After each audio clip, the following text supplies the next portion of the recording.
این حلقه مفقوده تمام روابطه که آدم‌ها با هم حرف نمیزنن، آدم‌ها پنهانکاری میکنن، اون عواطف و احساساتشون و یا اون خشم و عصبانیتشون رو در خودشون نهادینه پنهان میکنن تا یک روزی به عنوان یک آتشفشان منفجر بشن و خدای نکرده یک آسیب جدی ببینن یا آسیب جدی رو بزنن.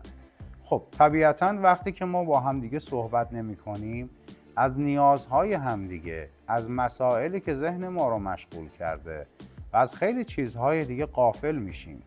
اون وقته که نمیتونیم به هیچ نقطه نظر مشترکی و یا یک مصالحه دوستانه برسیم. اصلا زمانی که شما با هم صحبت میکنید یک بار صمیمیت بسیار زیادی رو بین شما به وجود میاره. گاهی وقتا این صحبت کردن بار و فشار روزمرگی رو از شونه یکیتون بر میداره و سبب این میشه که شما به یک آرامش نسبی برسید. به نام خدا با درود و مهر. رایا کاکاوند هستم، کارشناس علوم رفتارشناسی و آسیب‌های اجتماعی. میزبان همیشگی شما در کانال سیاه سفید خاکستری. در اینجا به بررسی روابط عاطفی، اجتماعی و خانوادگی بین آدم‌ها میپردازیم. امیدوار هستم که ویدیوهای ما رو دنبال بکنید و اگر هم تا امروز ما رو سابسکرایب نکردید از پایین همین ویدیو دکمه سابسکرایب رو بزنید. ما به صورت منظم یک شب در میون رأس ساعت 9 شب ویدیوهای جدید رو براتون بارگذاری میکنیم. امیدوار هستم که از مطالب لذت ببرید و مفید فایده باشه و اگر دوست داشتید اون رو با عزیزانتون هم به اشتراک بگذارید. سپاسگزارم.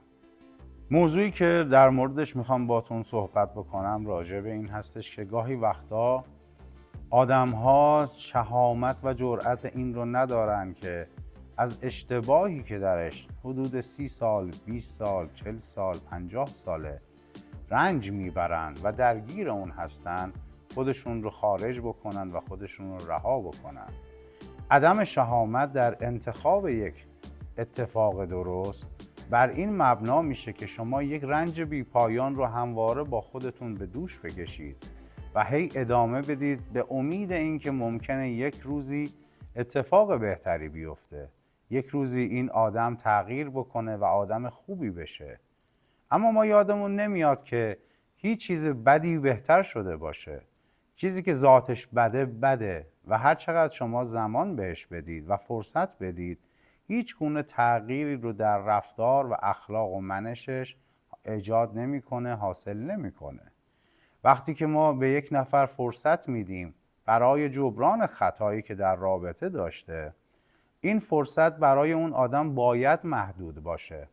اگر هر سری شما یک فرصتی رو به اون آدم بدید و اون آدم دوباره اون خطا یا یک خطای بدتر رو تکرار بکنه، هر سری وقیحانه تر خط قرمزها رو رد بکنه و پا فراتر بگذاره، اون وقته که این اشتباه از جانب ماست و ما خودمون شرایطی رو به وجود آوردیم که مورد ظلم واقع بشیم. پس دیگه طرف مقابل ما مشکل نداره. مشکل اصلی خود ما هستیم که با دادن فرصت‌های بیشمار و بخشیدن‌های بیشمار کاری کردیم که اون شخص از حد و مرزهای انسانی خارج بشه، برخوردهاش رو با ما بیشتر بکنه، اتفاقات خطرناکتری رو در رابطه با ما رقم بزنه و خدای نکرده منجر به یک آسیب جبران ناپذیر جسمی، روحی و یا روانی بشه. خب طبیعتاً اگر در هر زندگی مشترکی یا در هر روابطی نمیشه با اولین ناملایمتی یا اولین برخورد خب بگی من از این زندگی، از این رابطه خارج میشم و دیگه ادامه نمیدم. نه، باید انسان‌ها در ابتدای هر مسئله و هر مشکلی با همدیگه صحبت بکنن.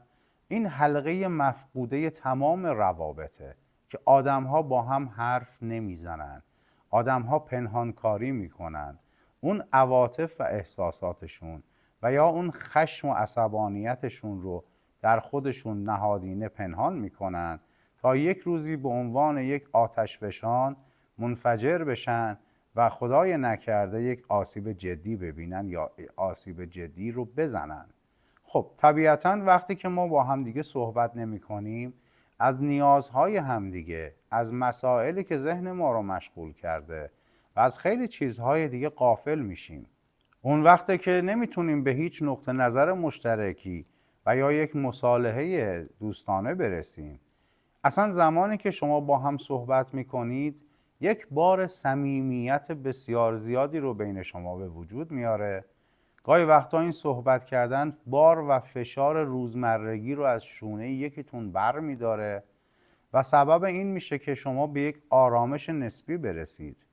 اما ما متاسفانه میبینیم که آدم‌ها بیشتر دارن به موبایلشون میپردازن تا به همسرشون یا پارتنرشون. بیشتر تو حواشی اتفاقات دیگه هستن تا به مسائل زندگی خودشون برسن. و خب این عدم گفتگو سبب این میشه که اختلافات ریشه دار بشه، اختلافات کهنه و عمیق بشه و زخم‌هایی رو در وجود شما ایجاد بکنه که دیگه هیچ مرهمی برای اون افاقه نکنه. خب زمانی که ما این اشتباهات رو میبخشیم، فرصت‌های بیشماری میدیم و میبینیم این آدم اصلاح نمیشه، باید این شهامت رو داشته باشیم، یک تصمیم جدی بگیریم تا ادامه زندگیمون رو بتونیم زندگی بکنیم. ببینید، اگر مشکلی وجود داره، در وهله اول با گفتگو. اگر خیانتی دیدید، با یک بار، دو بار، سه بار بخشیدن. اگر چرخه خشونتی وجود داره، یک بار، دو بار، سه بار عفو کردن و بخشیدن. اما اگر ببینید این رفتار دائما داره تکرار میشه، هر سری داره فاصله هاش نزدیکتر میشه، شدیدتر میشه و آسیب های بیشتری به شما میزنه، این نشون دهنده اینه که شما اون رفعتی که رو به خرج دادید، اون بخشندگی که داشتید، هیچ اثری روی اون آدم نداشته و سبب این شده که هر روز پاشو فراتر بذاره تا به شما آسیب بیشتری بزنه. معمولا متوقعانه تر هم رفتار میکنن. همیشه شما رو محکوم میکنن که تو باعث میشی که من همچین رفتاری بکنم، از کوره در برم و در یک لحظه عصبانی بشم و کنترلم از دست بدم و بعدش هم به خاطر اینکه شما رو در این رابطه نگه داره تا بتونه شما رو کنترل کنه، به شما زور بگه و شما رو مورد آسیب قرار بده، یکی دو دقیقه بعدش از شما عذرخواهی میکنه، ابراز پشیمونی میکنه و این رفتار در عصبانیت بوده و الان پشیمون هستم. خب میگم آدمی که ابراز پشیمونی بکنه یا در صدد جبران خطاهاش بر بیاد، با یک بار، دو بار، سه بار فرصت دادن خودش رو دیگه نشون میده. اگر اصلاح شد که فبحل مراد، اما اگر ادامه میده، مطمئن باشید در نهایت این شما هستید که همه چیزتون رو از دست میدید. خب پس باید چی کار بکنید؟ بخشندگی و بخشودگی یک حد و حدودی داره. کاری نکنید که مورد سوء استفاده قرار بگیرید و این چرخه معیوب رو 20 سال، 30 سال، 40 سال ادامه بدید و به دلایلی که برای خودتون محترمه بخواید این توجیه رو بیاریم که من با یک فرهنگ سنتی بزرگ شدم، با لباس سفید باید برم با کفن سفید خارج بشم، یا طلاق در خانواده ما وجود نداشته و ممنوع است، یا من به خاطر فرزندانم دارم فداکاری میکنم و از این دست صحبت هایی که هیچ کدومشون از منطق پیروی نمیکنه. شما به عنوان یک انسان آگاه و آزاد یک بار زندگی میکنید، یک بار 30 سالگی رو تجربه میکنید، یک بار 40 سالگی رو و الی آخر. هرگز شما به 20 سالگی، 25 سالگی، 30 سالگی خودتون نمیتونید برگردید. اون اتفاقات ممکنه یک بار در زندگی شما رخ بده و هرگز دیگه تکرار نشه. پس این رو یادتون باشه، وقتی که شما به اون چرخه خشونت کمک میکنید با در حقیقت بخشندگی و از خودگذشتگی، اون چرخه سرعت بیشتری میگیره و با نهایت سرعت و قدرت از روی شما رد میشه و شما رو له میکنه. خب عدم این جسارت و تصمیم گرفتن برای پایان دادن به این چرخه معیوب، این عذاب مداوم و این رنج بی پایان در نقطه‌ای باید باشه. باید این تصمیم رو طوری بگیرید و قاطعانه نسبت بهش عمل بکنید. ببینید گاهی وقتا آدم ها میخوان انتقام تمامی اون زجرهایی که کشیدن یا زمان و فرصتی که از دست دادن رو از طرف مقابلشون بگیرن. حکایت اون آدمیه که گفت من گوشت رو میگیرم دور دنیا میچرخونمت. گفت خب بیچاره تو هم با منی، هر رنجی که قرار باشه من بکشم تو هم با من میکشی. پس گاهی وقتا این که ما بخوایم انتقام بگیریم و این روند رو جوری ببریم که اون کاری که با ما کرده رو براش جبران بکنیم و کاری بکنیم که اون هم عذاب بکشه، خب این رو در نظر باید بگیرید که خودتون هم در همین شرایط باهاش هستید. پس این افکار شما رو به جایی نمیرسونه و در نهایت هم دوباره برمیگردید سر نقطه اول، همون عذاب رو ادامه دادید، هم خودتون و هم دیگران رو. عزیزان شما بابت شرایط سختی که شما دارید قصه میخورن. هیچ وقت توجه نمی کنید که پدر، مادر، خواهر، برادر، فرزندانتون از عذابی که شما میکشید متحمل چه ناراحتی میشن. باید شهامت این رو داشته باشیم که یک جا استاپ کنیم، بایستیم و تصمیم بگیریم که برای زندگیمون میخوایم چه کاری رو انجام بدیم. اون وقتی که میتونیم از این چرخه معیوب خودمون رو خارج بکنیم، در آرامش به زندگی خودمون ادامه بدیم.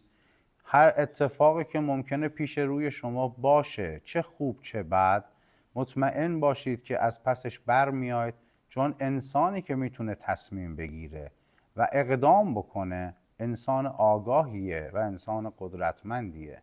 هرگز از هیچ چیزی نترسید. مطمئن باشید که در جامعه مشکلات بسیار زیادی وجود داره که مطمئناً در اپیزود بعدی راجبش باتون صحبت خواهم کرد. اکثر این آسیب ها متاسفانه متحمل خانم ها میشن، نه این که خانم ها جنس ضعیفی داشته باشن یا از قدرتی برخوردار نباشن. اصلاً زنهای سرزمین من از همه مردان مردترن. با توجه به این که دارم میبینم که دوشادوش مردها کار میکنن، تلاش میکنن، مستقلاً رفتار میکنن، تحصیل میکنن، فرزندانشون رو به دندون میگیرن و مرد و مردانه در یک جامعه گرسنه از مردان شهوتی و اتفاقات نادرست گلیم خودشون رو از آب میکشن، دستشون رو میبوسم و بهشون افتخار میکنم. اما در چرخه خشونت متاسفانه مردها بی‌پروا و وقیحانه به اونها آسیب میزنن، هر طور که شده اونها رو خورد میکنن، اعتماد به نفسشون رو ازشون میگیرن، با کنترل کردن اونها رو در ورطه افسردگی و نابودی جسمی و روحی و ذهنی میکشن، با تعرضهای نابجا به جسم و روحشون تجاوز میکنن و باعث میشن که این آدم دیگه چیزی از یک پوسته انسانی ازش باقی نمونه. اما یادتون باشه که باید چرخه رو متوقف بکنید و نشون بدید که انسان قدرتمندی هستید. آرزو میکنم که هرگز این اتفاقات رو تجربه نکنید. براتون بهترین ها رو آرزو میکنم. شاد و پاینده و پیروز باشید.